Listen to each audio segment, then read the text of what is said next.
Kristin and happy Topic Tuesday to you. It's been a little bit since we've had a Topic Tuesday, and I thought this might be one that would be appropriate to land on a Tuesday. So I have, as you can see by the title, some not so favorites. I'm not sure exactly what I'm going to title this yet, because I don't like to be, you guys know I don't like to be really negative, but there were some products in 2015 that I just felt like fell off the mark for me. They weren't favorites by any means. Sometimes there are things that most people really liked and I didn't. And so I've talked about them here and there in fails. I thought I would just put them, kind of combine them into one video here. And I think I only have 6 of them. There were other fails for me throughout the year, but these are the ones that just really stuck out to me. Now, if you love these things, I am so glad, because some of these things I really wanted to love. They just didn't work for me. So let's just go into that understanding this. Okay, so the first thing, and by the way, this is a list that I have going. I started it says 2015 Beauty Finds, and then I also have a fail section at the bottom. This is my horrible handwriting, which is why I'm not holding it up close for you guys. If you've ever gotten a note from me, you know. Anyway, so I started at the beginning of the year. I have already started a fresh page for 2016, and I note things throughout the year, faves and fails, so that I can do this for you guys at the end of the year. The first thing was the Nars Dual Intensity eyeshadows. Those that I bought, I think it was the Narcissist palette that had, I think, 8 shades in it. And also, as an aside, I should have said this earlier, I don't have these products to show you anymore. I've either returned them or sent them off to friends. But I will try to put, insert pictures while I'm talking to them, so you know what the products are if you've not seen them. So the Nars Dual Intensity eyeshadows, they just, I didn't get pigment out of them like I wanted to. Not on their own. You could definitely put a base beneath them, but I just think eyeshadows that are that expensive should stand firm on their own. You know what I mean? So I ended up returning that palette. They just weren't for me, and they creased on me something fierce. And I will say, there's one other product I'll talk about here at the end. I will say that I have more oily than normal eyelids, but with the right prep, I can usually get eyeshadows to last for me. There was just nothing I could do to get those to last for me. So that was my first fail. My second fail was the Smashbox Primer Water. I don't get it. I mean, I'm a huge Fix Plus fan. You guys have heard me for years talk about Fix Plus. I didn't even feel like I could get that primer water to do what Fix Plus was supposed to, what Fix Plus does. And that primer water you're supposed to be able to use before, after. It just was kind of a hot mess, as they say, for me. I didn't feel like it melded my makeup onto my face when I used it that way like my Fix Plus does. I felt like it made my makeup look worse. So that went back. Definitely not a favorite of mine either. The next one, and I've talked about this a few times, so I know that I'm not alone here, is the Custom FX Cover Drops. I think I'm saying that I think that's the right title. Those just, no matter what I put them in, it made the foundation look worse on me.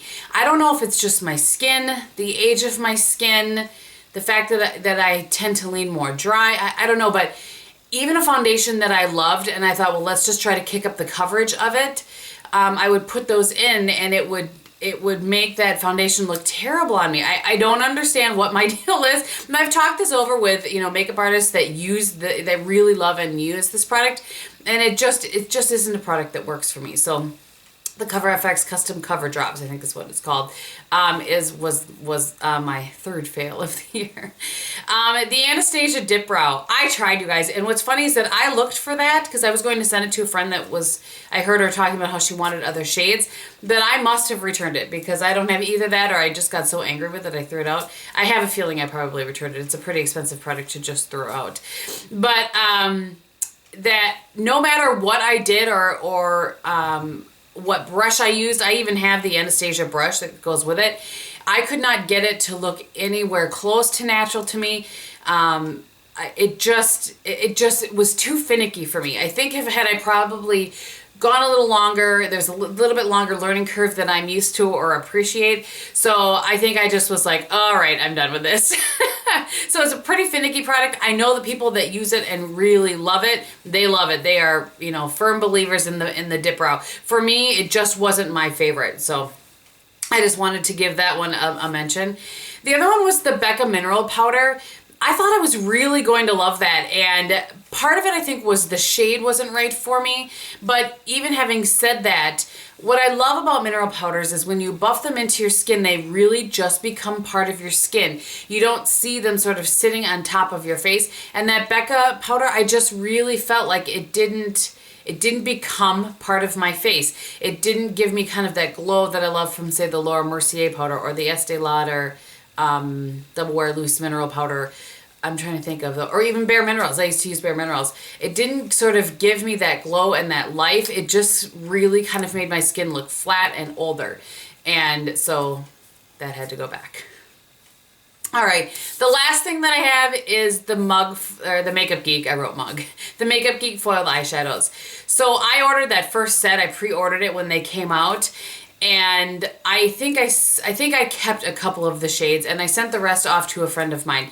Again, I realize that this probably has to do with my oily lids, and the shades that I've kept because I can kind of make them work by really layering up products on my eyelids, but they are very pretty, so I like to keep them. So this is my Makeup Geek palette. These are the shades that I ended up keeping, just these four here. This is Showtime, In the Spotlight, it's just this one, Mesmerized, and Grandstand. So those were the ones that I ended up keeping because I can kind of make them work if I really work at it. So they just crease terribly on me.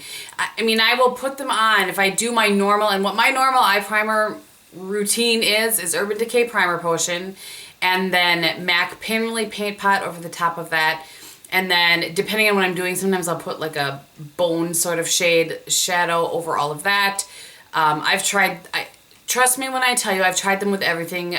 I was able to make them work better with a glitter glue, but I just don't feel like I should have to use a glitter glue and go through all of that, which is kind of a hassle to take off at the end of the night, at any rate. So I did keep those four shades because I do really like how those ones work if I kind of have to go another step. So in case you're curious, I will do the Primer Potion, the MAC Painterly Paint Pot, wait for that to all dry, and then I will use a Maybelline Color Tattoo over the top of that, and then the foiled shadow, and then it will stay. Not for still a full work day, but for longer. So I know that you guys really, not all of you guys, but I know a lot of you really like the foiled shadows, and I'm so glad that they work for you. I wish that they worked for me, but they don't.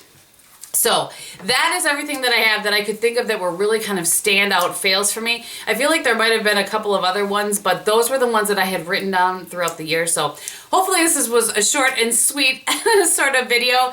I will be working on, of course, as I promised, my 2015 favorites. It'll just be a little bit before those get up. On my face today, I have the same base as I have been wearing, which is the Pond's BB Cream and some other stuff I'll have listed below on top of that. I have the Chanel blush in Jersey. On my lips today, I have MAC Spice with the Buxom, I can't remember what this is called, Bold Gel Lipstick in Poison Nectar over the top of it. On my eyes today is the second look in a 4-look, the one palette going up on the 20th, and that's with the Urban Decay Vice 4 palette. And I think that is everything. If you guys have any fails that you kind of felt were like epic fails that you think I should know about, go ahead and list it below. I do think it's important to nicely and gently and kindly talk about the things that we didn't love as much as the things that we did in the past year. So let me know below. I'd like to hear if there are any products you think I should stay away from.